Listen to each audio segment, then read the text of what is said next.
आप सबको audio clear है? एक बार चैट बॉक्स में बता दीजिए आप सबको आवाज आ रही है, कोई डिस्टरबेंस तो नहीं आ रही?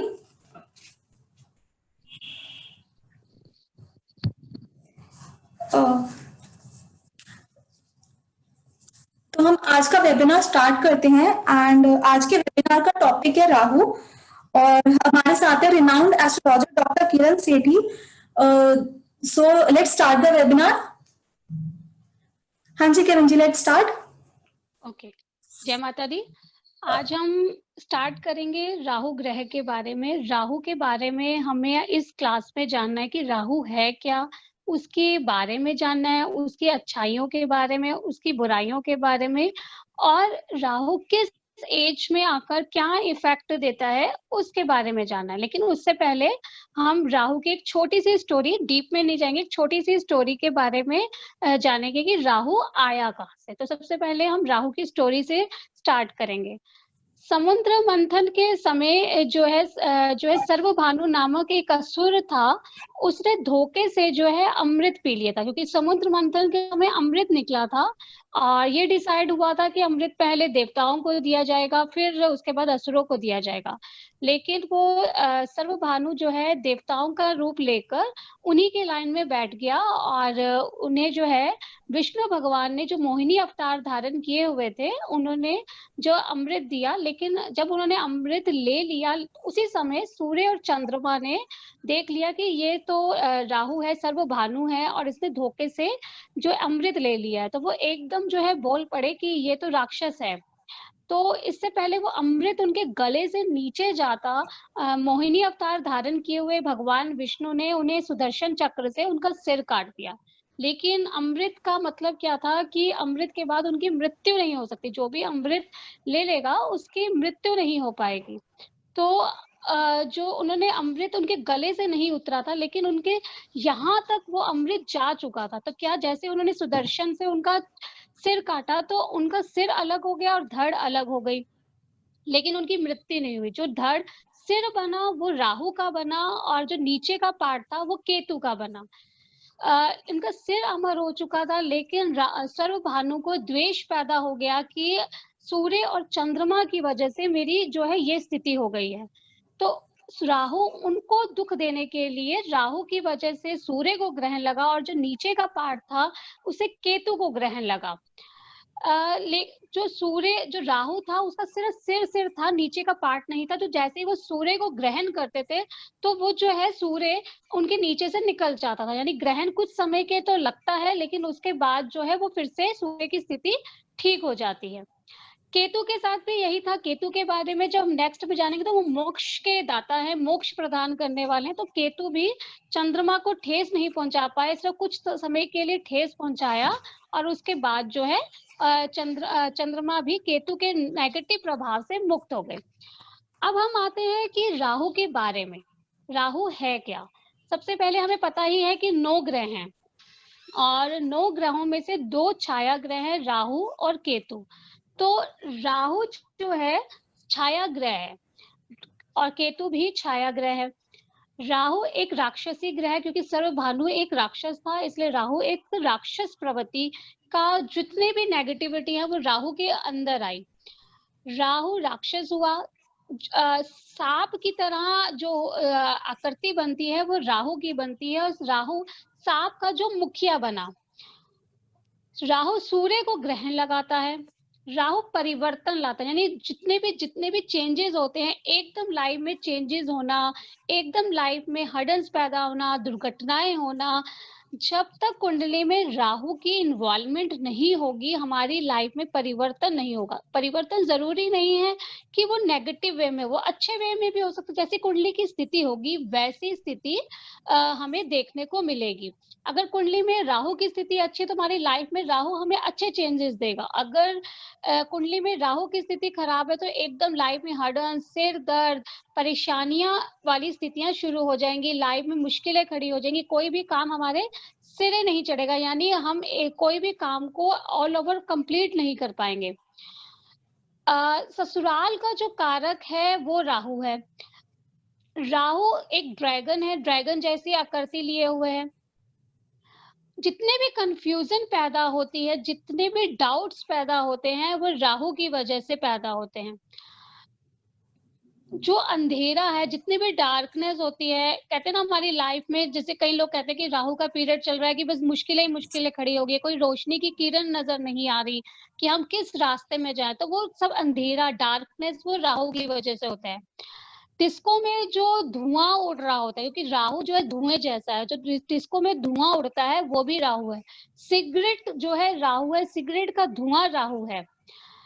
जितने भी चकाचौंध की दुनिया है, दिखावटी दुनिया, जैसे फ़ेसबुक हो गया, इंस्टाग्राम हो गया, आपका ट्विटर हो गया, ये सब क्या है आपका राहु है। कई लोगों को फ़ेसबुक का, इंस्टाग्राम का बहुत ज़्यादा शौक होता है। छोटी-छोटी बातों को उन्हें जो है पोस्ट करने का लगा रहता है कि कुछ छोटा-सा लाइफ़ में हुआ, कुछ हमने किया तो वो कर दिया, जॉब लगी तो डाल दिया, पार्टी में जा रहे हैं तो डाल दिया। यानी एक अपनी छोटी-छोटी बातों को भी जो है फ़ेसबुक में, इंस्टाग्राम में डालना, तो उनका जो राहु बहुत ज़्यादा एक्टिव हुआ होता है। कई लोग बिल्कुल भी फ़ेसबुक वगैरह में नहीं आए होते, लेकिन एकदम वो कहते हैं पता नहीं हमें शौक चढ़ गया है फ़ेसबुक का, इंस्टाग्राम में टाइम पास होता है। यानी बहुत ज़्यादा जो है राहु की इन्वॉल्वमेंट होती है, तब ये चीज़ें हमारे साथ देखने को मिलती हैं। आगे कर दो प्रांची। राहु जो है लाल किताब के अनुसार जो है 12वें घर, जो हमारी कुंडली में 12 घर होते हैं, उसमें राहु का सबसे ज़्यादा संबंध 12वें घर से है। 12वां घर हमारी जो है जो सोया हुआ माइंड होता है ना, वो राहु है। और 12th हाउस हमारा सोया हुआ दिमाग है। एकदम दिमाग में कुछ क्लिक करना, एकदम दिमाग में आ जाना, वो सब राहु है। हमारे माइंड में कुछ भी नहीं चल रहा कि इस चीज़ को कैसे सॉल्व करें। लेकिन कई बार होता है ना, एकदम दिमाग में ये चीज़ उठी कि हाँ, इस चीज़ को मैं ऐसे कर सकता हूँ या इस चीज़ को मैं इस वे में लेके जा सकता हूँ या लेके जा सकती हूँ। वो हमारे 12th हाउस से होता है और उसमें राहु का विशेष प्रभाव होता है। अचानक दिमाग में जो नए-नए विचार उत्पन्न हो रहे हैं, कई लोग जो है बहुत क्रिएटिव होते हैं, कई लोग जो डिज़ाइनिंग में जाते हैं, उनका दिमाग बहुत क्रिएटिव चल रहा होता है। जितना भी डिज़ाइनिंग का वर्क होता है, अगर उनका राहु उनका साथ नहीं दे रहा, तो उनके दिमाग में नए-नए विचार नहीं आएँगे। क्योंकि जब तक वो नया क्रिएशन नहीं लाएँगे, नई एक्टिविटी नहीं लेंगे, तो उनके काम की कोई वैल्यू नहीं होगी। तो राहु का जो है अचानक दिमाग में नए विचार उत्पन्न करना, वो राहु से होता है। कई बार होता है कि हम कहते हैं कि सपने हमें इस तरीके से रोज रेगुलर परेशान कर रहे हैं, उन सपनों से हमें थोड़ा-सा मतलब कि जब सुबह उठते हैं तो हमारे सिर में दर्द रहता है या सपनों में जो हमें दर्द हुआ उसे हमने महसूस भी किया। तो जो है वो 12th हाउस तो है ही, लेकिन साथ-साथ उस समय राहु की बहुत ज़्यादा इन्वॉल्वमेंट होती है। यानी राहु उस समय हमें ठेस पहुँचा रहा होता है, यानी राहु की नेगेटिविटी की वजह से बार-बार घर भी पीड़ित हो जाता है। इंट्यूशन इंट्यूशन आपकी राहु है। 12वां घर मोक्ष भी है। जितने भी एस्ट्रोलॉजर होते हैं, जो रिसर्च वर्क में लगे होते हैं, उनका राहु बहुत एक्टिव होता है। अगर उनका राहु अच्छा है, तो उनकी इंट्यूशन पावर बहुत अच्छी होगी। अगर उनका राहु अच्छा नहीं है, तो वो एक अच्छे एस्ट्रोलॉजर या रिसर्चर भी नहीं बन सकते, क्योंकि उन्होंने ज्ञान तो ले लिया, लेकिन उस ज्ञान को सही तरीके से यूज़ करना भी राहु ही हमें सिखाता है। जब भी राहु 12वें घर को खराब करता है, तो बृहस्पति जो है ऑटोमैटिक खराब हो जाते हैं, क्योंकि लास्ट वीडियो में मैंने आपको बताया था कि लाल किताब में 12वां जो जितने भी हाउसेज़ हैं, वो काल पुरुष के हिसाब से लिए जाते हैं। तो 12वां घर में राशि पड़ती है मीन।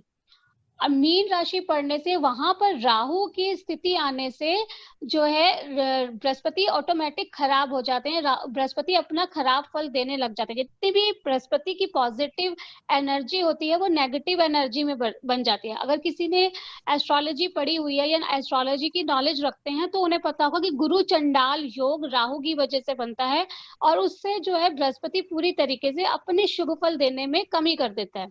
तो जैसे ही जो है राहु 12वें घर में आता है, 12वें घर को या खराब करता है, तो बृहस्पति अपनी पॉजिटिव चीजें देने में कमी कर देते हैं। यानी बृहस्पति कुंडली में जहाँ बैठे हुए हैं, जिस भाव के वो कारक हैं, जिस भाव में उसकी राशियां पड़ रही हैं, उस सब चीजों में बृहस्पति खराब फल देना शुरू कर देते हैं। फीमेल की कुंडली में उसके पति का कारक है, संतान का कारक है, तो फीमेल को बृहस्पति की इन चीजों में भी कमी देखने को मिल जाती है। राहु जब भी 12वें घर पर प्रभाव डालेंगे, आपकी जो है बृहस्पति खराब होंगे तो बृहस्पति धन के कारक भी हैं, तो धन में भी कमी होनी शुरू हो जाएगी। धन में नुकसान होना, धन कहीं फंस जाना, पैसों का अचानक नुकसान हो जाना। बृहस्पति मान प्रतिष्ठा के भी कारक हैं, तो राहु के वहां आने से, राहु की नेगेटिविटी से आपकी मान प्रतिष्ठा में भी कमी आएगी, बुराई बदनामी भी आपको मिलेगी।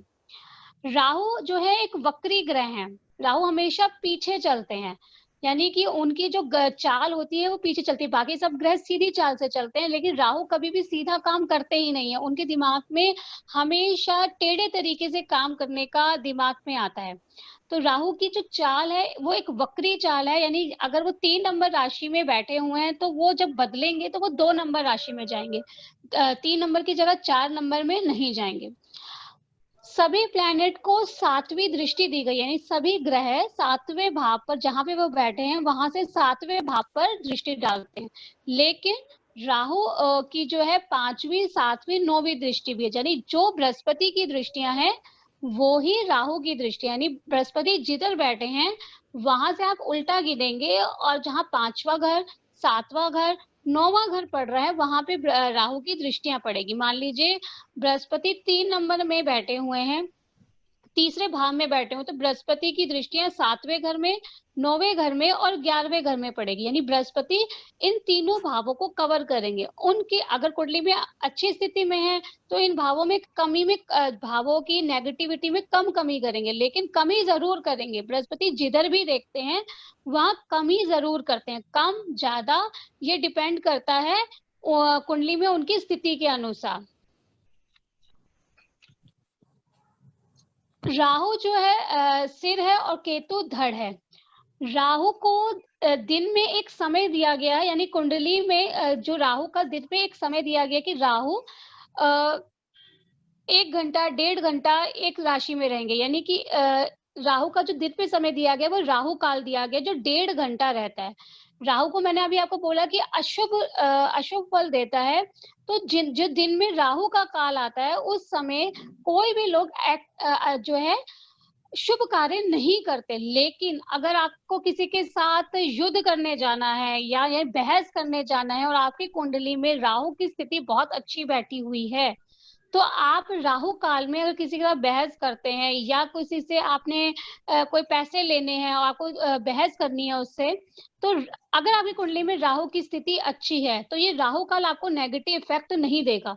राहु काल में हमें किसी भी जो है घर का प्रवेश नहीं करना चाहिए, नए घर में नहीं जाना चाहिए। और जो राहु काल के समय हमें अगर अपनी शॉप खोलनी है या कोई नया बिजनेस करना है तो उस समय नहीं करना चाहिए, क्योंकि राहु दिमागी खलन पैदा करता है।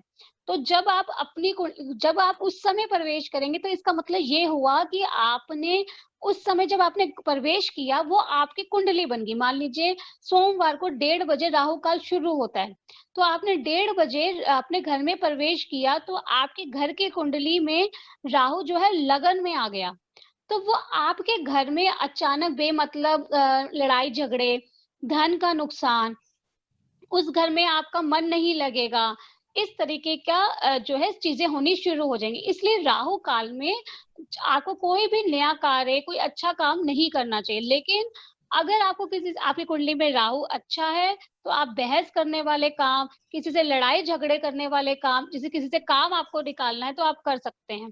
जैसे वकील लोगों के लिए राहु काल में किया गया काम अच्छा इफेक्ट देगा, क्योंकि राहु जो है आपकी जो सरकार है वो भी राहु से देखी जाती है, राजनीतिक लोग भी राहु से देखे जाते हैं, थाना जो है, पुलिस स्टेशन है, वो राहु से देखा जाता है, वकील राहु से देखे जाते हैं। तो राहु इन लोगों के लिए राहु काल नेगेटिव इफेक्ट नहीं देगा, लेकिन और जो सिंपल काम करने वाले हैं उनके लिए राहु काल का समय अच्छा फल नहीं देगा। राहु एक सेपरेशन प्लैनेट है, यानी प्रतीकतावादी ग्रह है, यानी कहीं पर भी बैठकर जहां पर वो दृष्टि डालते हैं वहां पे सेपरेशन पैदा करते हैं। जैसे कि तीसरे घर में बैठे हुए हैं और 7वें घर में दृष्टि डाल रहे हैं, तो 7वां घर आपका किस चीज का है? मैरिड लाइफ का। तो मैरिड लाइफ में कुछ ना कुछ डिस्टर्बेंस जरूर पैदा होगी। वो डिस्टर्बेंस अधिक होगी, ज्यादा होगी, वो आपकी कुंडली पर डिपेंड करेगी कि आपकी कुंडली में क्या स्थिति 7th हाउस की है। अगर आपका 7th हाउस डिस्टर्ब है और उसमें राहु की दृष्टि आ जाए तो आपका सेपरेशन होने के योग बन जाएंगे, और उस समय दशा भी खराब चल रही हो तो पुलिस स्टेशन और आपके कोर्ट कचहरी के चक्कर आपको राहु दिलवा सकता है। राहु का कोई भी अस्तित्व ना होते हुए भी कुंडली में ये बहुत इंपॉर्टेंस रखता है। यहाँ पे अस्तित्व का मतलब ये है कि राहु को कोई राशियां नहीं दी गई, यानी कि राहु की कोई मेन राशि नहीं है, लेकिन राहु जिसके साथ भी बैठता है उसके गुणों को खींच के उसे अवगुणों में परिवर्तित कर देता है। जैसे मान लीजिए राहु बुध के साथ बैठा हो तो बुध का अपना अस्तित्व को कम, राहु का कोई अस्तित्व नहीं है, लेकिन वो बुध के गुणों को खींचेगा, यानी उसके गुणों को खींचने की पावर रखता है उसके अंदर इतनी शक्ति, यानी बुद्धि कुंठित हो जाएगी, यानी बुद्धि सही से काम नहीं कर पाएगी। अगर राहु और बुध का इफेक्ट कुंडली में हो तो ऐसे लोगों की बुद्धि कई बार कुंठित हो जाती है, यानी वो बुद्धि का सही इस्तेमाल नहीं कर पाते, यानी कब क्या बात बोलनी है, कैसे प्रेजेंटेशन देना है, वो राहु बुध उसको नेगेटिव इफेक्ट देगा। अब राहु अगर सूर्य के साथ बैठा हुआ है तो मैंने बोला राहु का कोई अस्तित्व नहीं है, तो वो सूर्य के गुणों को खींचेगा, यानी सूर्य के गुण अपने अंदर ले लेगा, यानी सूर्य के गुणों में कमी कर देगा। सूर्य किस चीज का कारक है? आपकी मान प्रतिष्ठा का कारक है, आपके पिता का कारक है, आपके जो है सरकारी कामों का कारक है। जितने भी जो है अगर अच्छे नेता बनना है, अच्छे राजनीतिक में एक अच्छी प्रसिद्धि प्राप्त करनी है, तो भी सूर्य का रोल बहुत इम्पोर्टेंस रखता है।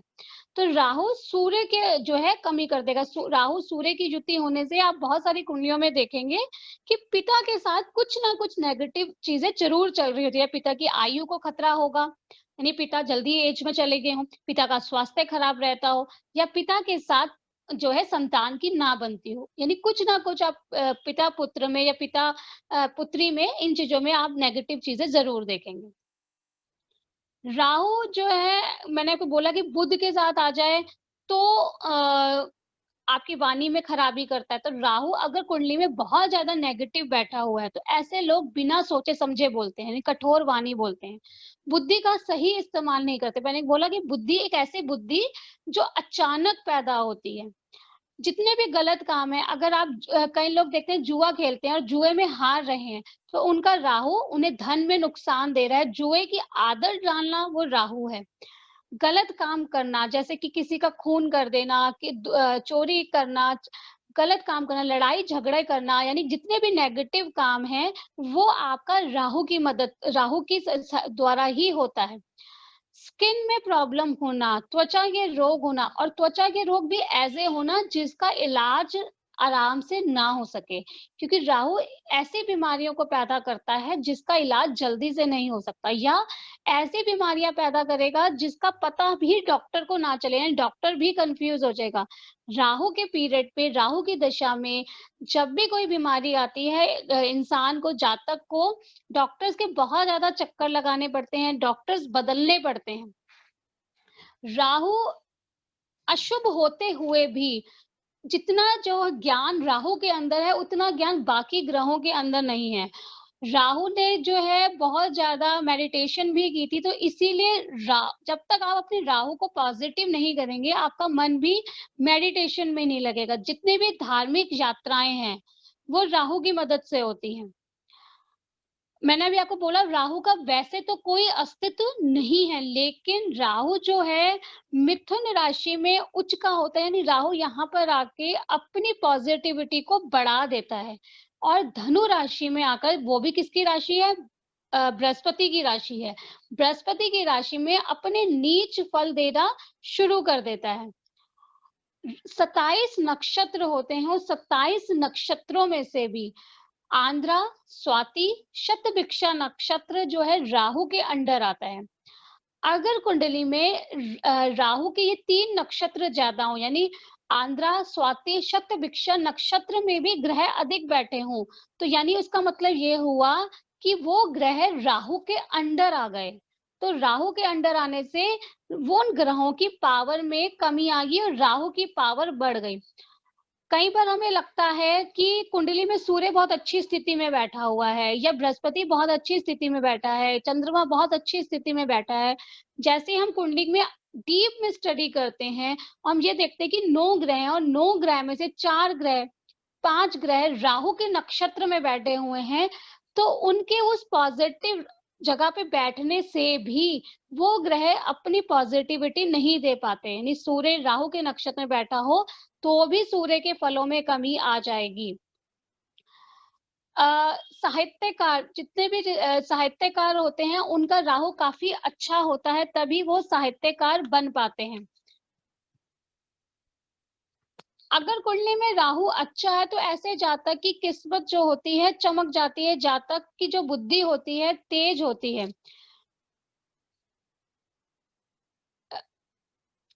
प्राची स्लाइड चेंज कर दो। कुंडली में जो है आपकी उम्र का 7 से 12 साल की उम्र में राहु का विशेष प्रभाव रहता है। प्राची आपने दूसरी स्लाइड लगा दी है। हाँ, ठीक है, ठीक है। 7 से 12 साल की उम्र में जो है, मैंने बोला कि राहु का अधिकार रहता है। लास्ट वीडियो में मैंने आपको बताया था कि लाल किताब में उम्र की एज दी गई है, यानी कि इस समय इस ग्रह का एज होती है, इस समय से इस समय तक इस ग्रह की एज होती है। तो जब 7 से 12 साल की उम्र आती है, तो उस समय राहु का बहुत ज़्यादा प्रभाव उस जातक के ऊपर, यानी उस बच्चे के ऊपर जिसकी कुंडली है, उस पर विशेष प्रभाव पड़ रहा होता है।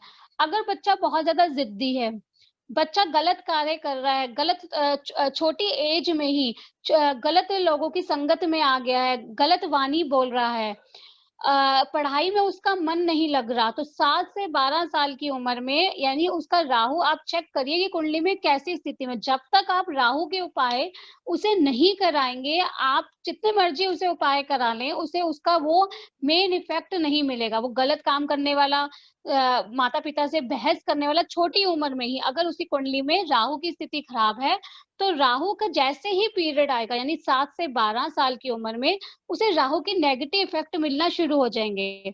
पढ़ाई से वो पीछे भागने लग जाएगा, वो स्टडी कर भी रहा है, किताब उसने आगे रखी हुई है लेकिन उसका मन नहीं लग रहा। तो ये चीज़ वो राहु की वजह से आती है, यानी जितने भी नेगेटिव इफेक्ट हैं उसकी एज आने पर उस बच्चे को मिलने शुरू हो जाएँगे।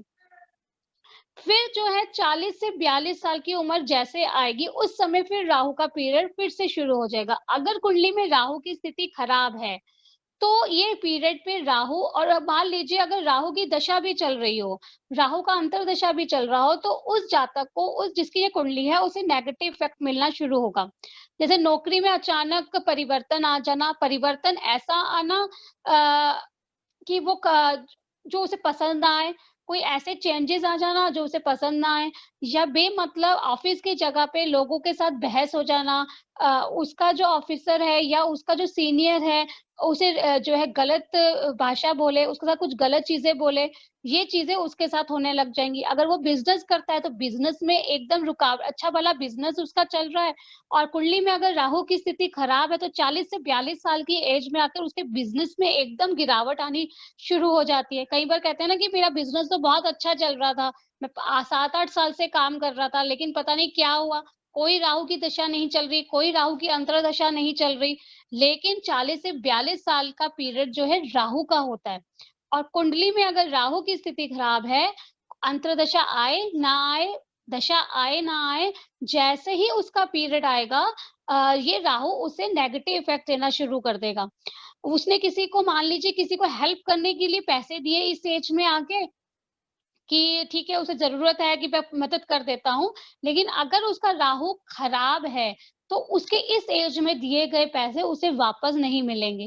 मैंने आपको बोला कि राहु क्या है? धुआँ, तो यानी उसके पैसों का धुआँ निकलना शुरू हो जाएगा इस एज में। बेमतलब उसको बुराई बदनामी मिलनी शुरू हो जाएगी अगर कुंडली में राहु अच्छा नहीं है और राहु का पीरियड आते ही। राहु जो है एक जो है नकारात्मक परिणाम देने वाला ग्रह है। कपटी यानी धोखाधड़ी करने वाला, दूसरों को फँसाने वाला, जितने भी धोखे करने वाले लोग होते हैं, उनका राहु जो होता है बहुत ज़्यादा नेगेटिव इफ़ेक्ट लिए हुए होता है। धर्म के मार्ग में कई लोग जो होते हैं गलत काम करते हैं, यानी पंडित के पुजारी बन गए तो उसमें भी पैसे कमा रहे हैं, या कोई संस्था खोल ली उसमें भी वो पैसे कमा रहे हैं। तो राहु जो है गलत कार्य कर जितने भी गलत काम होंगे वो राहु के द्वारा होंगे। राहु जो है उस बुद्धि का ज्ञान है जो एकदम हमारी बुद्धि में नकारात्मक परिणाम देता है। अगर कुंडली में जो है राहु अच्छा है, तो बुद्धि उसकी अच्छी होगी, अगर खराब है तो बुद्धि उसकी नेगेटिव इफेक्ट देना शुरू कर देगी। मैंने आपको बोला अगर राहु खराब फल दे रहा है तो उसकी मान-सम्मान में खतरा पैदा हो जाएगा। लेकिन अगर राहु उसका अच्छा है तो उसका मान-सम्मान बढ़ेगा। यानी क्या होगा जैसे कि अगर राजनीतिक में है, तो उसे बहुत ज़्यादा प्रसिद्धि मिलेगी या वो वकील है, तो उससे उसे बहुत अच्छी प्रसिद्धि मिलेगी अगर राहु अच्छा है। कोई अच्छा रिसर्चर है, तो उसे उस राहु के पीरियड में या राहु उसे एक अच्छा मतलब कि मान प्रसिद्धि दिलाएगा, मान-सम्मान दिलाएगा। उसकी किस्मत बहुत तेज चमकेगी। किस्मत एकदम उसकी जो है अगर कुंडली में राहु अच्छा है तो 7 से 12 साल की एज में आकर वो बच्चा अपनी पढ़ाई को एक अलग ही रूप दे देता है। कई लोग छोटे बच्चे भी बहुत क्रिएटिव दिखते हैं। आप देखेंगे आजकल जितने भी शो आ रहे हैं उसमें कई बच्चे बहुत ज़्यादा एक्टिव होते हैं। कई बच्चे आ रहे हैं लेकिन इतने एक्टिव नहीं होते। मैंने अभी आपको बताया था कि जितने भी आपका सोशल मीडिया है वो राहु है। तो जो इन चीज़ों में आते हैं, इन यहाँ पार्टिसिपेट करते हैं और एकदम वो जो चमकते हैं, उनका राहु बहुत अच्छा होता है। एकदम उनकी किस्मत चमक जाती है। 20 बच्चे आए हैं, 20 बच्चों ने पार्टिसिपेट किया है, लेकिन 1 या 2 तो बहुत ज़्यादा प्रसिद्धि हासिल कर लेते हैं और कुछ लोग नहीं हासिल कर पाते। प्राची आगे कर दो। राहु अगर खराब होता है तो जितने भी लोग होते हैं वो धर्म का अपमान करने वाले होते हैं। आपने बहुत सारे लोगों को देखा होगा कि कुछ लोग दूसरों के गुरुओं की निंदा करते हैं। लेकिन आप एक बात को ध्यान रखिए किसी को भी ये हक नहीं है कि हम किसी के गुरु की निंदा करें, किसी के धर्म का अपमान करें। तो जिनका भी राहु खराब होता है, वो जो है अवगुण निकालने में लगे रहते हैं, कि वो गुरु ऐसा है, वो ऐसा करता है या इनके धर्म में ऐसा होता है। यानी जितने भी नेगेटिव बातें बोलना धर्म को लेकर वो राहु करवाता है। काल्पनिक बातों में रुचि, आप देखेंगे कुछ लोग काल्पनिक बातों में लगे रहते हैं। यानी कि उनके माइंड में बेमतलब बातें ज़्यादा चलती हैं, काम ज़्यादा करते हैं। कई लोग आप देखेंगे कहेंगे कि हमें रात को भी रिलैक्सेशन नहीं होता, हमारा रात को भी दिमाग चलता रहता है। तो वो राहु है। जैसे मैंने अभी पहले बताया 12वां घर राहु है और काल्पनिक सोच भी 12वां घर है। तो काल्पनिक सोच चलते रहना और प्रैक्टिकली उसे कुछ ना करना, यानी आप सोच रहे हैं लेकिन प्रैक्टिकल कर रहे हैं तो राहु पॉजिटिव है। लेकिन अगर आप सिर्फ सोच रहे हैं, काल्पनिक सोच रख रहे हैं और कर कुछ नहीं रहे, तो राहु सिर्फ आपको काल्पनिक सोच दे रहा है। कुछ लोग तांत्रिक विद्या का गलत इस्तेमाल करते हैं। ये देखिए तांत्रिक विद्या जिस तरीके से एस्ट्रोलॉजी है उससे ऊपर उठकर है, लेकिन कई लोग उस विद्या का सही तरीके से इस्तेमाल ना करके उसे गलत वे में यूज करते हैं। तो ये गलत वे में यूज करने का मतलब है कि राहु उनका इन चीजों में गलत यूज करवा रहा है। जैसे पहले बताया झूठ बोलना, सोचने की ताकत कम हो जाना। कई लोग डिप्रेशन में चले जाते हैं, यानी उनका माइंड जो है सही से काम नहीं करता। डिप्रेशन जब भी होता है वो राहु की वजह से होता है। कई लोग कहते हैं हमारा माइंड काम नहीं कर पा रहा, हमारे पास काम है लेकिन हम काम नहीं कर पा रहे, मुझे समझ ही नहीं आ रहा मैं अपना काम कैसे करूं। स्वयं को लेकर गलतफहमी हो जाना, यानी कि जैसे कि उनको लगता है कि ये सोच बहुत अच्छे तरीके से काम कर रहे होते हैं, बहुत अच्छा अचीव किया होता है, लेकिन अगर कुंडली में राहु जब अचानक खराब होता है, तो उनका जो कॉन्फिडेंस होता है वो खराब होना शुरू हो जाता है। उन्हें ये डाउट रहता है कि मैं कर सकता हूँ कि नहीं, मैं कर पाऊँगा कि नहीं। तो राहु जब भी खराब होगा, उनका कॉन्फिडेंस लेवल खराब करेगा, क्योंकि राहु अगर खराब हुआ तो सूर्य भी खराब हो जाएगा, क्योंकि राहु सूर्य को ग्रहण लगाता है और कॉन्फिडेंस सूर्य की मदद से ही मिलता है। कुछ लोग बात-बात में क्रोध करने लग जाते हैं, गाली-गलौज करना, गलत शब्द बोलना, वो राहु की वजह से होता है। अगर कुंडली में राहु खराब है तो गलत सोच पैदा होना, गलत बातें बोलना, व्यर्थ के दुश्मन पैदा हो जाना। आपने किसी के लिए हेल्प की, लेकिन फिर भी उस हेल्प का किसी को याद नहीं, आपने किसी को हल्का सा कुछ बोल दिया, हल्की सी गलत बात भी बोल दी, तो वो आपके लिए गलत धारणा पैदा कर लेगा। यानी अगर राहु खराब है, मान लीजिए छठे घर में बैठा हुआ है, 8वें घर में बैठा हुआ है, 12वें घर में बैठा हुआ है, तो यहाँ पर बैठकर उसके बेमतलब दुश्मन पैदा हो जाएंगे, और दुश्मन भी ऐसा है जो उसे बहुत ज्यादा परेशानी पैदा कर सकते हैं।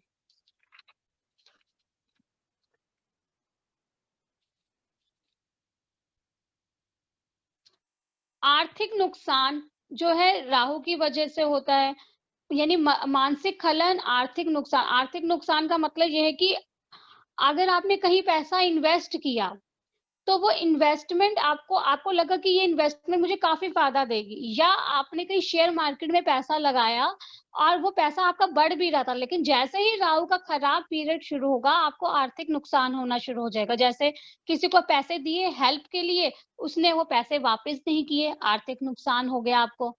आपने बिज़नेस अच्छे सोच कर लगाया था कि मुझे इसमें फ़ायदा होगा, लेकिन उसमें फ़ायदा ना होकर नुकसान हो गया। राहु का जैसे खराब पीरियड आता है, तो जॉब का अचानक चले जाना, और गैर जिम्मेदारी, यानी राहु जब भी खराब होता है, ऐसे लोग अपनी जिम्मेदारी निभाना नहीं चाहते, अपनी जिम्मेदारियों से भागते हैं। संतान पैदा हो गई, लेकिन संतान के प्रति उनकी कोई जिम्मेदारी नहीं है, यानी उनको लगता है कि हमने घर में पैसे तो दे दिए, वाइफ संभाल लेगी या हस्बैंड देख ले।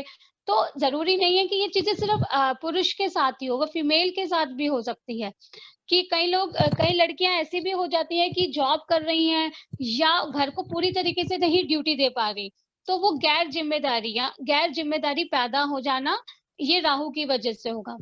मक्कार, चालबाज होना, मक्का मक्कारी भी जो बिल्कुल नीच प्रवृत्ति की हो, किसी को बिल्कुल ही जो है ठेस पहुंचा देना। जैसे कि आप क्राइम पेट्रोल में देखते हैं, और देखते होंगे कि कई लोग बहुत गलत तरीके से किसी को ठेस पहुंचाते हैं, कि कोई लोग सोच भी नहीं सकता कि कोई ऐसा किसी को नुकसान दे सकता है। तो वो सब सोच जो होती है बहुत गलत, बिल्कुल निचली सोच रखना, किसी फीमेल के लिए या किसी को पैसों के लिए गलत कार्य करना, चालबाजी करना, वो राहु की वजह से होगा।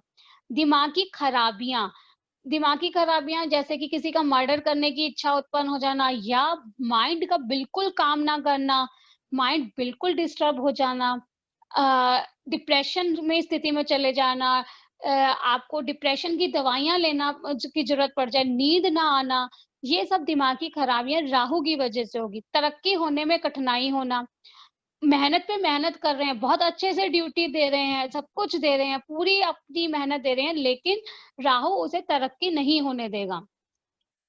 पराई स्त्री या पराये पुरुष के साथ संबंध बनाना, ये राहु के कारण होता है। एक्स्ट्रा मैरिटल अफेयर होना, दूसरे ग्रह भी इसमें इन्वॉल्वमेंट होगी, लेकिन राहु की इन्वॉल्वमेंट इसमें सबसे ज्यादा होगी। ब्याज के काम से नुकसान होना, एकदम ब्याज में पैसा दिया था, नुकसान हो गया। जिनका भी राहु अच्छा ना हो, उन्हें ब्याज कमेटी का काम बिल्कुल नहीं करना चाहिए, नहीं तो उन्हें बहुत ज्यादा नुकसान होता है। निरंतर तामसिक भोजन करते रहना, कई लोग सिर्फ नॉनवेज या बाहर के जो है भोजन करना, उन्हें बिल्कुल पसंद नहीं होगा। कहते हैं ना, जैसी हमारी जो सोच होती, अगर हम भोजन जैसा करेंगे वैसी हमारी सोच हो जाएगी। इसलिए कहते हैं कि भोजन बहुत सात्विक होना चाहिए। उन उन लोगों का भोजन भी बिल्कुल सात्विक ना होकर तामसिक भोजन होना की शुरुआत हो जाती है। अब राहु से संबंधित वस्तुएं, राहु, एक बार किरण जी, एक बार डाउट्स ले लें एक बार। हाँ जी, हाँ जी, ले लीजिए, ले लीजिए। एकता जी पूछ रही है रेमेडीज। रेमेडी मैं अभी एक बता दूंगी आपको, लेकिन रेमेडी हर भाव की अलग अलग होती है। यानी अगर राहु सूर्य के साथ बैठा हुआ है तब क्या रेमेडी करनी है, अगर चंद्रमा के साथ बैठा हुआ है तब क्या रेमेडी करनी है, अगर अलग भाव में बैठा हुआ, अकेला बैठा हुआ है किसी भाव में, तो क्या रेमेडी करनी है। लेकिन लास्ट में मैं एक रेमेडी राहु की आपको बता दूं। यहाँ तक आप सभी को क्लियर है? एक बार आप चैट बॉक्स में लिख दीजिए, अगर कोई डाउट हो तो पूछ लीजिए।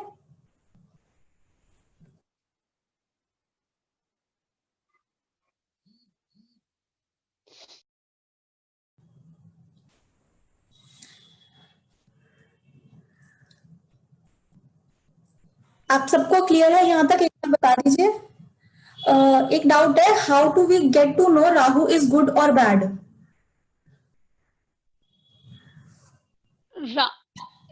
वो तो अलग अलग भाग, क्या पूछा आपने, दोबारा बोलना Prachi. How to we get to know Rahu is good और बैड? ये सब चीजें मैं राहु की जो है खराब निशानियों के ही बारे में बता रही हूँ। राहु मान लीजिए अगर अपनी शत्रु राशियों में बैठा हुआ है तो राहु खराब है, शत्रु ग्रहों के साथ बैठा हुआ है तो खराब है, छठे, आठवें, 12वें भाव में तो राहु अपनी नेगेटिविटी देगा ही देगा। अगर मान लीजिए राहु 8वें घर में बैठा हुआ है तो उसकी नेगेटिविटी हो सकती है, लेकिन मान लीजिए मैंने बोला कि राहु जो है 3 नंबर मिथुन राशि में बैठा हुआ है, तो मिथुन राशि मैंने बोला कि वो अपनी उच्च का फल देगा, यानी अपनी पॉजिटिविटी का फल देगा। तो यहाँ पे राहु 8 नंबर 8वें भाव पे बैठकर भी अपनी नेगेटिविटी वैसे नहीं देगा जो दे सकता था। प्राची आवाज आ रही है मेरी? आपकी ना वीडियो ऑफ हो गई है, एक बार वीडियो स्टार्ट कर लीजिए। अब आ रही है? हाँ जी, हाँ जी। और कोई डाउट, अगर किसी को कोई मैं अभी इसको कंप्लीट कर रही हूँ, ठीक है ना। राहु जैसे मैंने आपको बोला 8वें घर में बैठा हुआ है, लेकिन 3 नंबर राशि में बैठा हुआ है, तो यहाँ राहु 8 नंबर भाव में बैठकर बहुत नेगेटिविटी दे सकता था, लेकिन मान लीजिए वो 3 नंबर राशि में बैठा हुआ है तो उसकी नेगेटिविटी कम हो जाएगी। मान लीजिए अगर वो रिसर्च वर्क में लगा हुआ है, राहु का काम है रिसर्च करवाना, यानी हमने उसका स्वरूप बदल दिया, उसके पॉजिटिव काम करना शुरू कर दिया, तो यहाँ राहु नेगेटिव इफेक्ट नहीं देगा। मान लीजिए राहु जो है 11 नंबर राशि में बैठा हुआ है, जो राहु की मित्र राशि है, तो यहाँ पे राहु अपना नेगेटिव इफेक्ट इतना नहीं देगा। मान लीजिए राहु 3 नंबर भाव में बैठा हुआ है, तीसरा भाव जो है काल पुरुष के हिसाब से मिथुन राशि की पड़ती है, तो तीसरे भाव में राहु जो है अपना नेगेटिव इफेक्ट नहीं देगा। 5वां भाव जो है सूर्य का भाव है, ठीक है, तो और यहाँ पे बृहस्पति का अधिकार भी है लाल किताब के अकॉर्डिंग, तो यहाँ पे सूर्य को वो ग्रहण लगाता, तो यहाँ पे राहु बैठकर उस चीज को खराब करेगा। इस चीज को क्लियर करने के लिए आप मेरी जो पहली लास्ट वीडियो आई थी उसको देखेंगे तो आपको पता चल जाएगा किस भाव पे कौन सा ग्रह खराब होता है।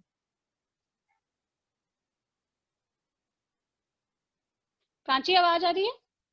हाँ जी, अब क्लियर हो गया उनको? यस मैम, उनको क्लियर हो गया। और कोई डाउट है तो आप पूछ लीजिए। एक बार क्लियर है आपको सबको यहाँ तक, एक बार आप बता दीजिए चैट बॉक्स में।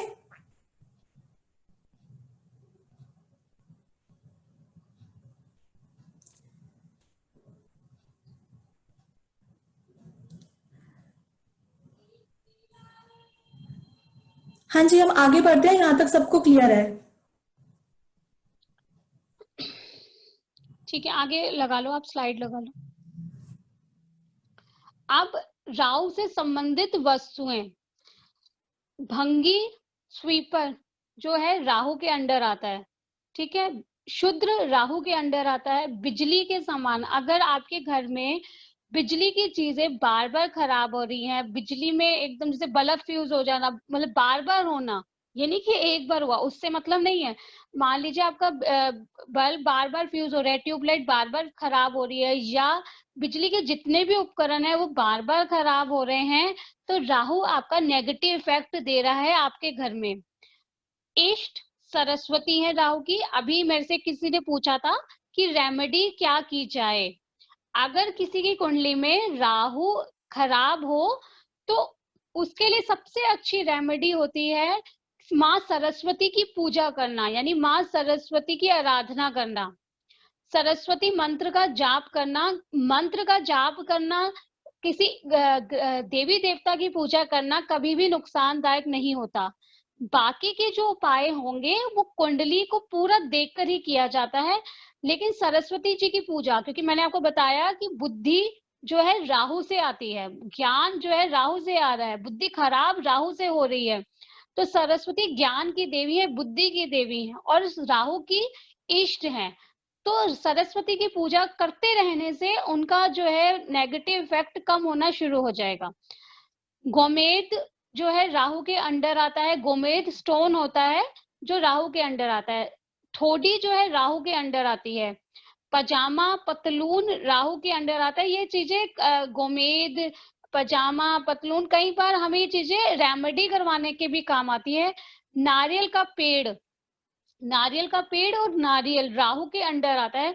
नारियल जो है 9 ग्रहों को कंट्रोल करता है। आपने ये देखा होगा कि नवरात्रों में माँ दुर्गा को 9 के 9 दिन नारियल जरूर भेंट किया जाता है, क्योंकि नारियल के अंदर 9 ग्रहों की पावर है, 9 ग्रहों को शांत करने की पावर है। इसलिए जैसे किसी ने रेमेडी पूछी, तो अगर आप माँ दुर्गा को या सरस्वती माँ को नारियल भेंट करते रहते हैं, तो आपका जो है राहु ग्रह की नेगेटिविटी अपने आप दूर होनी शुरू हो जाएगी। हाथी, हाथी का, जैसे कि हाथी जो है एकदम शरारत करना शुरू कर देता है, तो हाथी जो है राहु के अंडर आता है। राहु भी एकदम शरारत करना शुरू कर देता है, कब कैसे करे पता नहीं चलता। ठीक है। राहु के मित्र, राहु मैंने आपको बताया कि 9 ग्रह हैं, यानी राहु छाया ग्रह है। राहु का जो मित्र है बुध शनि केतु, यानी कुंडली में बुध शनि केतु की युति बन रही हो तो राहु अपने मित्र ग्रहों के साथ है। बुध शनि केतु की कोई राशि नहीं होती। बुध शनि की राशि में अगर राहु बैठा हो तो राहु अपने जो है मित्र की राशि में बैठा हुआ है। शत्रु, सूर्य मंगल शुक्र, सूर्य मंगल शुक्र राहु के मित्र हैं, शत्रु हैं। तो यहाँ पर जहाँ बैठा होगा तो यानी कि वो अपने शत्रु राशि में बैठा हुआ है या शत्रु ग्रहों के साथ बैठा हुआ है, तो राहु की नेगेटिविटी और ज्यादा बढ़ जाएगी। यहाँ पे जो पूछ रहे थे कि कैसे पता चले, तो इस चीजों से भी इन्हें पता चल सकता है कि राहु खराब है या सही है। बृहस्पति से, जैसे मैंने बताया, गुरु चंडाल योग बनता है, तो बृहस्पति की राशि में होने से या बृहस्पति के साथ होने से एक तरह से कुंडली में गुरु चंडाल योग बन जाता है। अगर राशि में बैठा हो तो वो आंशिक योग होगा, लेकिन अगर साथ में बैठा हो तो वो पूरी तरीके से गुरु चंडाल योग बन जाएगा। चंद्रमा राहु के साथ अपना मध्यम फल देता है, यानी अपना पूरा फल नहीं दे पाता। ठीक है, एक स्लाइड और होगी। बीमारियां, राहु से कौन कौन सी बीमारियां आती हैं? जितनी भी एसिडिटी की प्रॉब्लम होती है, एकदम बहुत ज्यादा एसिडिटी होने लग जाना, लगातार एसिडिटी रहना, कभी कभार होना एक अलग चीज है, लेकिन कई लोगों को कंटिन्यूसली एसिडिटी रहती है, तो वो राहु की वजह से है। बालों का झड़ना, बाल एकदम, बालों में गंजापन आ जाना, बालों का बहुत ज्यादा झड़ना, सिर में रूसी होना, जो रूसी होती है वो भी राहु की वजह से होती है। पेट के जितने भी रोग हैं वो राहु की वजह से, नहीं, उदर रोग, पेट के रोग राहु की वजह से होते हैं। बवासीर राहु की वजह से होती है। पागल खाना, मैंने बोला जितने भी मेंटली डिस्टर्ब होते हैं वो राहु की वजह से होता है। पागलपन राहु की वजह से। मेंटली डिस्टर्ब होना यानी मानसिक तनाव होना राहु की वजह से। मानसिक पीड़ा यानी माइंड में बहुत ज्यादा स्ट्रेस रहना राहु की वजह से। जेल खाना की, जेल में जाना पड़ना वो राहु की वजह से, यानी कैद होकर रहना। या आप ये देखते होंगे बहुत सारी फीमेल्स को घर में ही कैद होकर रहना पड़ता है, वो घर से बाहर नहीं निकल पाती हैं, उन्हें जो घर का सारा काम करती रहती हैं, कभी उन्हें घूमने को नहीं मिलता, या कभी उनकी कहीं की भी तरीके से वो घर से बाहर नहीं निकल पाती, अपने आप को खोल नहीं पाती, तो वो भी एक तरह से घर में कैद होगी, वो भी उन्हें राहु की वजह से ही मिलता है। यहाँ तक एक बार प्राची पूछ लीजिए, फिर कुंडली डिस्कस करते हैं। यहाँ तक आप सभी को क्लियर है?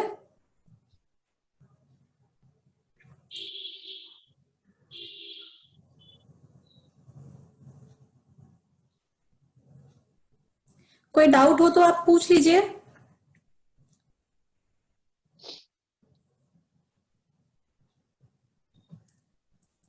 जी हाँ, तो सबको क्लियर है, हम आगे बढ़ सकते हैं।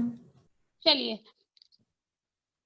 एक चीज और मैं क्लियर कर दूं, जैसे कि अभी पूछा था कि राहु खराब है, वो हमने पढ़ लिया, लेकिन मान लीजिए राहु का किसी भी तरीके से कनेक्शन मंगल से बन रहा हो, ठीक है, तो राहु अपनी नेगेटिविटी देने में पूरी तरीके से सफल नहीं हो पाएगा। या मान लीजिए राहु कुंडली में 100% नेगेटिविटी देने के लिए बैठा हुआ है, लेकिन उसका किसी भी तरीके से कनेक्शन मंगल के साथ बन जाए तो वो अपनी शरारतों पे अंकुश लगा लेगा, यानी अपनी शरारतों पे कंट्रोल कर लेगा, क्योंकि राहु क्या है, हाथी है, और मंगल क्या है, महावत। जिसने महावत है वो जिसने लोहे का डंडा ले रखा है। तो जैसे ही राहु शरारत करेगा, मंगल उसको कंट्रोल करेगा कि अपनी शरारत नहीं करनी, यानी कि हाथी के ऊपर बैठा हुआ जो इंसान होता है वो महावत है। तो यहाँ पे अगर कुंडली में किसी भी तरीके से मंगल का कनेक्शन बन रहा हो तो राहु अपनी शरारतों पे अंकुश लगा लेगा, यानी नेगेटिविटी तो देगा लेकिन 100% नहीं दे पाएगा, यानी 50% 60% देगा, पूरी तरीके से नहीं दे पाएगा। कोई कुछ पूछ रहा है शायद प्रांची? हाँ जी, असीम जी अपना डाउट पूछ, आप डाउट लिख दीजिए, आपका डाउट क्या है?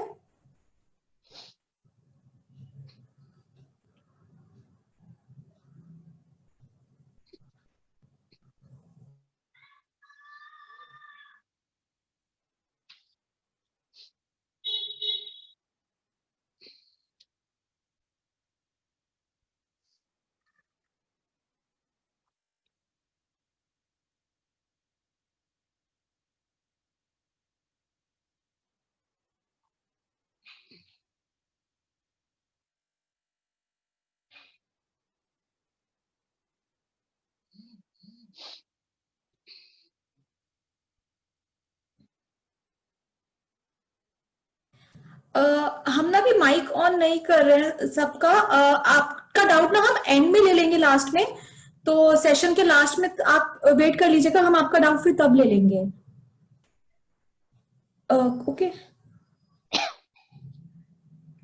हाँ जी, हम आगे बढ़ते हैं। उनका लास्ट में ना हम माइक ऑन करके फिर डिस्कशन कर लेंगे उनसे कि उनका डाउट क्या है। ठीक। देखिए, अब मैंने यहाँ पर कुंडली लगाई है 10 अगस्त 1976, मेल है ये, 7 नंबर लगन है, राहु लगन में बैठा हुआ है, चंद्रमा 4th हाउस में बैठे हुए हैं, केतु 7th हाउस में बैठा हुआ है, और गुरु बृहस्पति 8 नंबर में बैठे हुए हैं, सूर्य शनि 10वें घर में बैठे हुए हैं, और 11वें घर में शुक्र मंगल बुध बैठे हुए हैं।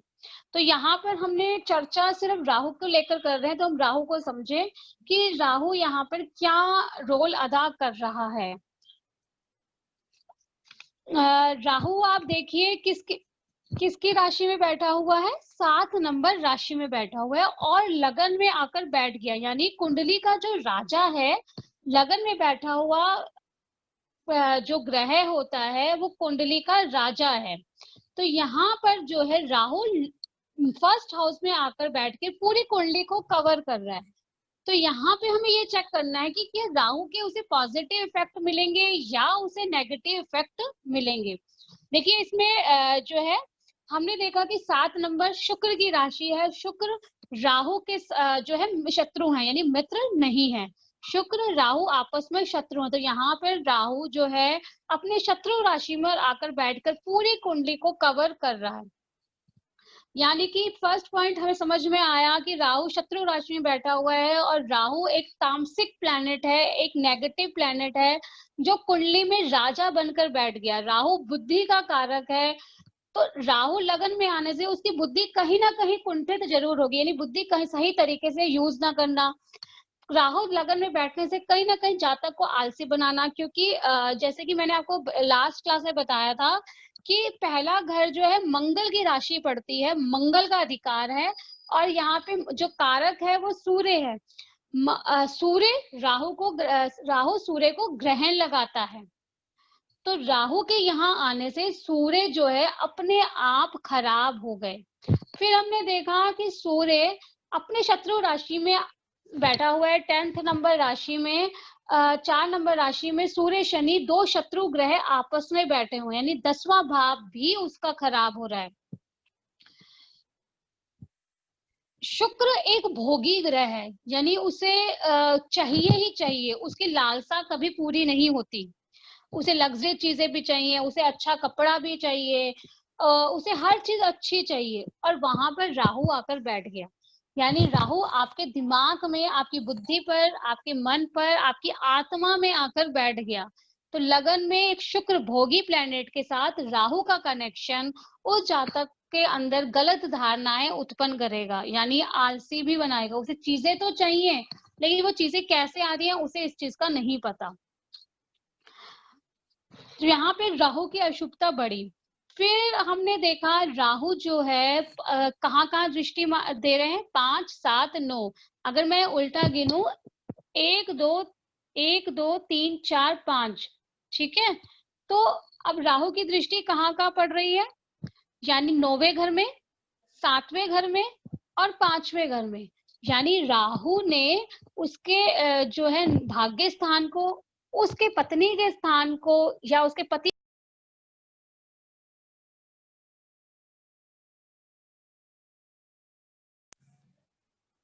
प्राची, आवाज आ रही है मेरी? बीच में कट गई थी, एक बार आप रिपीट कर दीजिए जो आप बोल रहे थे अभी। ठीक है, मैं ये कह रही हूँ राहु ने दृष्टि डाली 9वें घर को, 7वें घर को और 5वें घर को। 9वां घर किसका है? आपका धर्म का स्थान है, आपके भाग्य का स्थान है। 7वां घर आपके स्पाउस का स्थान है। 5वां घर आपकी पढ़ाई का स्थान है और आपकी संतान का स्थान है। तो यहाँ पर राहु जो नेगेटिव अपनी शत्रु राशि में आकर बैठा हुआ है, और राहु अगर आप थोड़ा सा चेक करेंगे, जब आप अपनी कंप्यूटर में डालेंगे, तो राहु जो है राहु के ही नक्षत्र में बैठा हुआ है, यानी राहु की पावर बढ़ गई। इसके आप देखेंगे 3 से 4 प्लेनेट राहु के नक्षत्र में बैठे हुए हैं। तो राहु इस कुंडली में बहुत ज्यादा इफेक्ट लिए हुए है, यानी इसमें राहु की नेगेटिविटी बढ़ गई, क्योंकि राहु अपने एक भोगी प्लेनेट की राशि में बैठा हुआ है। ऊपर से राहु के भाग्य पे दृष्टि होने से भाग्य पे कमजोरी आई। सप्तम में दृष्टि होने से स्पाउस को लेकर कमी आई। 5वें को लेकर पढ़ाई में डिस्टरबेंस आई, और संतान को लेकर भी इस जातक को डिस्टरबेंस आई। अगर आप 10वां भाव देखें, जहां पर सूर्य और शनि बैठे हुए हैं, सूर्य और शनि आपस में शत्रु हैं, यानी दो शत्रु कर्म स्थान पर आकर बैठे हुए युद्ध कर रहे हैं। सूर्य कहता है मैं बड़ा हूं, शनि अपनी कह रहे हैं, सूर्य अपनी चला रहे हैं। तो सूर्य शनि का युद्ध यहाँ पर चल रहा है, कर्म स्थान पर, नौकरी में, बिजनेस के स्थान पर। तो क्या होगा, बिजनेस में उतार चढ़ाव बना रहेगा। ऊपर से राहु का लगन में आने से ये उतार चढ़ाव बढ़ जाएगा, क्योंकि राहु ने भाग्य को भी कमजोर कर दिया। अगर आप इसके 11वें भाव को देखें, तो उसमें शत्रु मित्र बैठे हुए हैं। शुक्र मंगल आपस में शत्रु हैं, बुध मंगल आपस में शत्रु हैं, यानी कि बुध शुक्र आपस में मित्र हैं, यानी बुध शुक्र मित्र है, मंगल बुध शत्रु है, और मंगल बुध शत्रु है, यानी सभी मित्र शत्रुओं की युतियां चल रही हैं। तो जब आप एक बात ध्यान रखें, अगर आपके घर में मित्र और शत्रु आकर बैठ जाएं, एक आपस में प्रेम करता है, एक आपस में द्वेष करता है, तो क्या होगा, दोनों ही आपस में लड़ाई झगड़ा ही करेंगे, वहां पे कोई प्रॉब्लम तो सॉल्व होगी नहीं। तो कर्म स्थान भी डिस्टर्ब हुआ, यानी जॉब में तो प्रॉब्लम आ ही रही है, बिजनेस में तो प्रॉब्लम आ ही रही है, और जो बचता है, जो लाभ में भी कमी आती है, यानी जो मैं एफर्ट डालूंगा उसमें मुझे पूरा लाभ नहीं मिलेगा। मंगल शुक्र आने से मंगल शुक्र जो है आपकी काम भावना को बढ़ा देता है, आपकी काम वासना को बढ़ा देता है, वो भी यहाँ पे बैठने से, फिर राहु का यहाँ बैठने से वो चीज भी बढ़ी। ठीक है, प्राची एक बार पूछ लीजिए कोई डिस्टरबेंस है तो। यहाँ तक शीला जी पूछ रहे हैं 6th हाउस और 11th राशि में राहु है। 7 नंबर राशि में, यहाँ तो शीला जी एक बार अपना डाउट ढंग से लिखिए। वो 6th हाउस और 11th राशि में राहु है। वो ये पूछ रहे हैं कि किसी का 6th हाउस में राहु बैठा हुआ है और 11 नंबर राशि में बैठा हुआ है, ये पूछ रही है। शीला जी एक बार कंफर्म कर दीजिए, यही आपका डाउट है?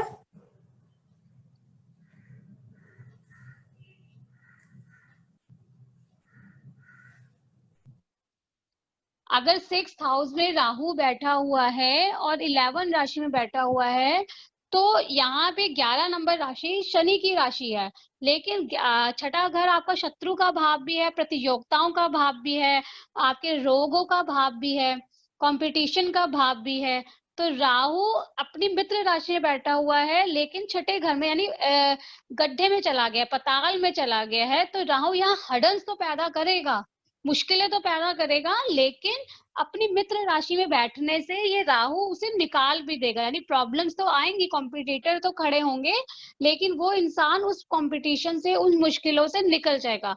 अगर राहु छठे घर में बैठा हुआ है, 11 नंबर राशि में बैठा हुआ है, तो जो उसे बीमारी लगेगी वो लंबे समय तक लगेगी, यानी बीमारी उसे लंबे समय तक परेशान करेगी। 11 नंबर राशि शनि महाराज की राशि है, और शनि जी डिले करते हैं, शनि शनि धीरे धीरे जो भी रिकवरी होगी वो धीरे धीरे होगी। और राहु भी जो है किसी भी चीज की रिलीफ जो है धीरे धीरे देते हैं। तो कोई बीमारी आएगी या कोई प्रॉब्लम आएगी तो वो धीरे धीरे सॉल्व होगी, लेकिन राहु 6 नंबर हाउस में बैठने से और 11 नंबर राशि में बैठने से इतनी प्रॉब्लम नहीं करेगा। लेकिन 12वें घर को वो देख रहा है, तो 12वां घर तो पीड़ित होगा।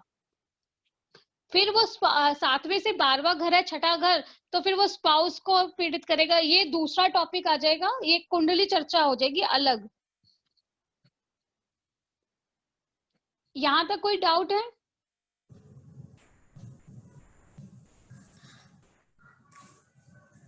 अगर आपको किसी को कोई डाउट है तो वो चैट बॉक्स में लिख दीजिए।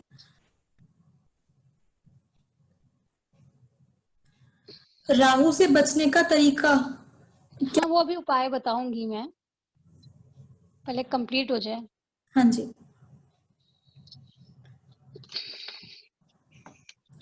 आगे बढ़ू मैं? यहाँ तक आप सबको क्लियर है? हाँ जी, आगे बढ़ते हैं। अब देखिए, इनका जो है 4th हाउस में चंद्रमा बैठे हुए हैं, जो शनि की राशि में बैठे हुए हैं। चंद्रमा भी मन को प्रभाव देते हैं, मन को प्रभावित करते हैं, और शनि की राशि में बैठे हुए हैं। तो राहु लगन में, चंद्रमा अपनी शत्रु राशि में, और सूर्य शनि आप 7 दृष्टि से चंद्रमा को पीड़ित कर रहे हैं। यानी घर का सुख, घर में बेचैनी, दुख, रोग, चिंताएं इस जातक के साथ। यानी अगर हम देखें कि कुंडली में राहु के आने से, तो राहु ने 5वें, 7वें, 9वें भाव को पीड़ित किया, यानी ऑलमोस्ट सारी राशि भाव को पीड़ित किया। और साथ में सूर्य शनि के युद्ध ने, मंगल बुध शुक्र की युति ने, और चंद्रमा का शनि की राशि में होने से कुंडली पीड़ित है। ये जातक 42-43 साल का है, और मैरिड लाइफ में डिस्टर्बेंस चल रही है। 5 से 6 साल से वाइफ अलग रह रही है, बच्चे 5-6 सालों से नहीं मिला, बिजनेस अभी तक सेट नहीं हुआ, अभी 1-2 सालों से खाली बैठा हुआ है, कोशिश कर रहा है लेकिन कामयाबी नहीं मिल रही। मैंने अभी आपको बोला 11th हाउस, सूर्य शनि का युद्ध, और 11th हाउस पीड़ित होने से जो मेहनत करेगा उसका पूरा फल नहीं मिलेगा। प्राची, एक बार दूसरी कुंडली 2 मिनट के लिए लगा दो। ये थोड़ी छोटी हो सकती है, थोड़ा सा, ठीक है।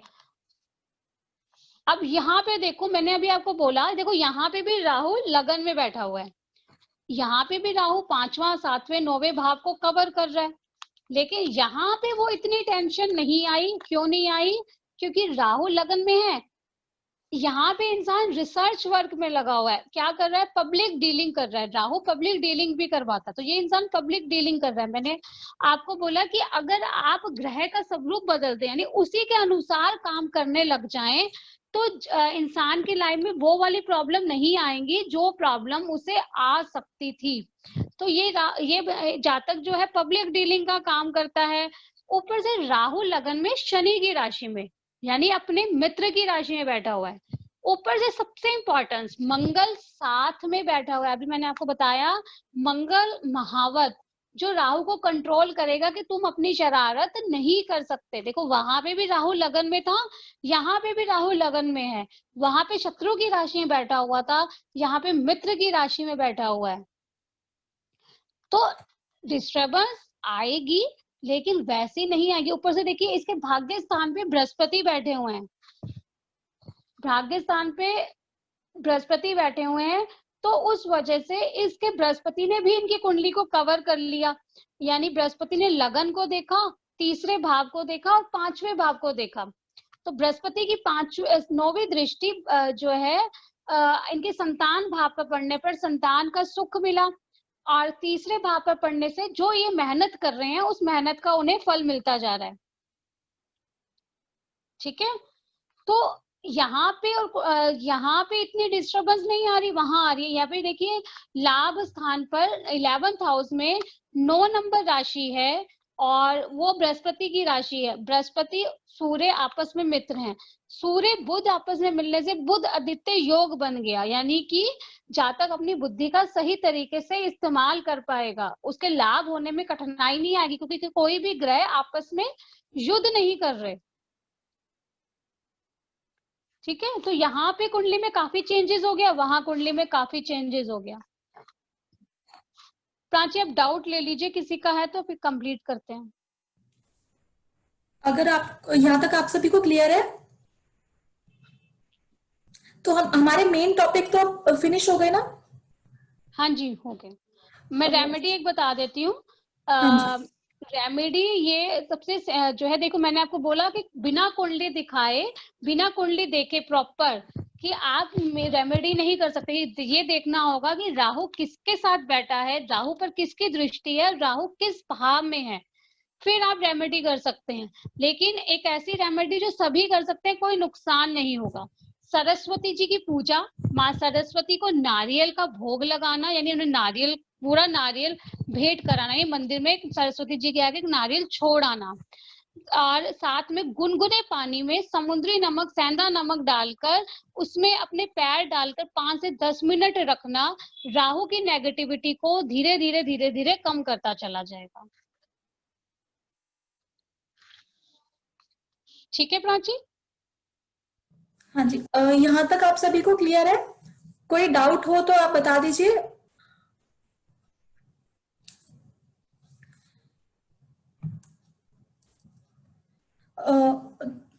हमारा वेबिनार यहाँ जो है एंड होता है। अगर किसी को कोई डाउट है तो वो पूछ सकते हैं। असीम जी, आपका डाउट क्लियर हो गया? एक बार आपको बात करनी है तो आप बता दीजिए।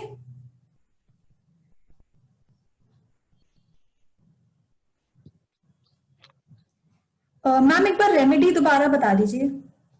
मैंने रेमेडी बताई, माँ सरस्वती की पूजा, रेगुलर माँ सरस्वती के मंत्रों का जाप करना और सरस्वती चालीसा पढ़ना। साथ में जब जब मौका मिले आप सरस्वती जी को एक बाहर के मंदिर में, यानी सार्वजनिक मंदिर में नारियल भेंट करते रहें, यानी उनके आगे एक नारियल छोड़ते रहें। साथ ही साथ आप गुनगुने पानी में समुद्री नमक या सेंधा नमक डालकर उसमें अपने पैरों को रखें 5 से 10 मिनट। बाकी रेमेडी कुंडली के अकॉर्डिंग होती है।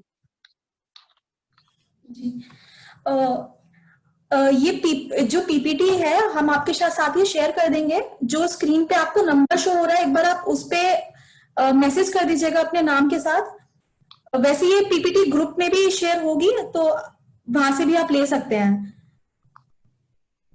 यहाँ तक आप सभी को क्लियर है? कोई डाउट तो नहीं है? अगर कोई डाउट है तो आप बता सकते हैं। वहां पे रेज हैंड का ऑप्शन आ रहा होगा, आप उस पर क्लिक कर सकते हैं अगर आपको माइक ऑन करना है।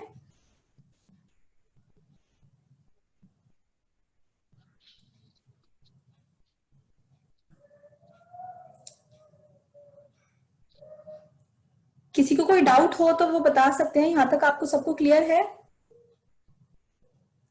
जी। मैं शीला जी को अनम्यूट कर रही हूँ, उनका डाउट है, वो बात करना चाहते हैं। शीला जी, आपके पास ऑप्शन आ गया होगा अनम्यूट करने का।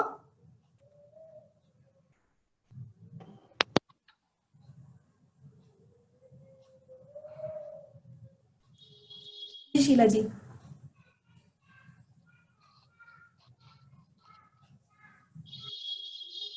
आपको आवाज आ रही है शीला जी? हाँ जी, हाँ जी। हेलो। हाँ जी, हाँ जी, बताइए। हेलो हेलो प्राची, मुझे आवाज नहीं आ रही। हमारी आवाज शायद उन तक पहुंच नहीं रही है। हेलो। हाँ जी, बताइए शीला जी।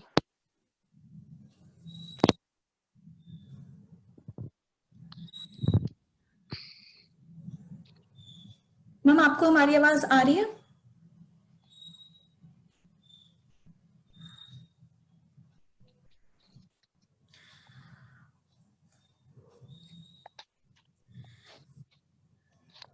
कोई हमारे बात नहीं, आप इनका डाउट ले लेना। हाँ जी। तो हम शीला जी, आपने ये जो नंबर डिस्प्ले हो रहा है ना, इस पे अपना डाउट जो है हाँ बता दीजिएगा। ओके। आपकी आवाज अब आ रही है, आप पूछ सकते हैं। हेलो। हाँ जी, हाँ जी, हेलो। हाँ नमस्कार मैम। हाँ जी, नमस्ते जी। मैम आपने बिल्कुल ठीक बोला मेरे बारे में। मेरे को बहुत लंबे टाइम से को बीमारी आई, हाँ जी, हाँ बहुत जी। लंबे टाइम से, जिसका आज तक कोई किसी को कुछ समझ में नहीं आया। हम्म। और कोई डॉक्टर इलाज भी नहीं बताया किसी ने। और जैसे बूंद बूंद घड़ा भरता मैं ऐसे धीरे धीरे बेड पे आ गई। हाँ जी, हाँ जी। तो इसका कोई रेमेडी, कोई सॉल्यूशन कुछ है वो आपके कुंडली आप पास? अपनी भेजेंगे तभी उसके अकॉर्डिंग मैं बता पाऊंगी। मैं अपनी कुंडली शेयर करूं? हाँ, वो आप प्रांची ने जो नंबर दिया ना, आप उसमें भेज दीजिएगा, वो मुझे जी बता देंगे। जी जी जी, प्लीज हेल्प आपकी मी। लगन क्या है? लगन क्या है आपका? कन्या लगन। और राहु कहाँ बैठे हुए हैं? राहु है 6th हाउस में, 11th राशि में। ठीक है, ठीक है, आप मुझे अपना वो भेज दीजिए। Okay ma'am, thank you. ठीक है। Thanks ma'am. ओके।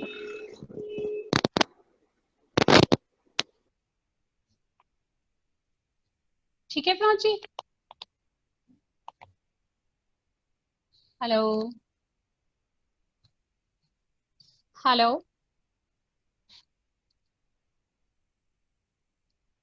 हेलो। अ, असीम जी बात करना चाहते हैं, उनका माइक हाँ ऑन हो जी, हाँ गया जी, है। हाँ जी, मैम सुनाई दे रहा है आपको? हाँ जी, नमस्ते जी। मैम आप जो बोला है, अ, जो मैम हम ठीक से हिंदी बात नहीं बोलते कोई पाए, बात नहीं, हाँ जी, बताइए बंगाल का बताइए। आदमी है इसलिए मैम। हाँ जी। तो मैम आप जो है ना, एसिडिटी होता है, दर्द होता है, राहु का स्वभाव होता है ना, जो कुछ भी राहु का होता है, गलत काम हो रहा है, तो इसके तरीका बाँचने के लिए, मैंने राहु के बाँचने के लिए एक ही तरीका है, सरस्वती पूजा करने का और मंत्र जाप करने का। बिल्कुल, बिल्कुल, बिल्कुल, आप सरस्वती जी मैम के सुनाई दे रहा है मंत्र का आपको? हाँ जी, बिल्कुल सुनाई दे रहा है। मैं कह रही हूँ आप सरस्वती के मंत्रों का उच्चारण करना शुरू कीजिए और नारियल सरस्वती जी को भेंट करना शुरू करिए। भेंट कैसे, हम तो समझ में नहीं आ रहा है मैम। क्या कह रहे हैं? हाँ आप जी, जो मुझे बोलते हैं इनकी ना आवाज मैम, नहीं आ भेंट रही। करेंगे भेंट करेंगे मतलब कि सरस्वती जी के आगे एक नारियल लेकर वहीं पर हाथ जोड़ के उनके आगे रख आएंगे, मंदिर में, बाहर के किसी मंदिर में। ओ मैम, ठीक है मैम। आज जो बोलते हैं गुनगुना के 10 मिनट, वो क्या बोलते हैं, फिर से बोलिए मैम, मैं समझ में नहीं आया। पानी को पानी को थोड़ा सा गर्म कर लेंगे, ठीक है, हाँ हाँ। और उसमें समुद्री नमक वगैरह जो सेंधा नमक होता है वो डाल लेंगे और 5-10 मिनट हाँ। जो है पानी अपने पैरों को पानी में रखेंगे। मेरा हाँ जी, आपका प्रॉब्लम है, आप ही रखेंगे। ठीक है मैम, थैंक यू मैम। ठीक है जी, ओके जी, हाँ। ओके।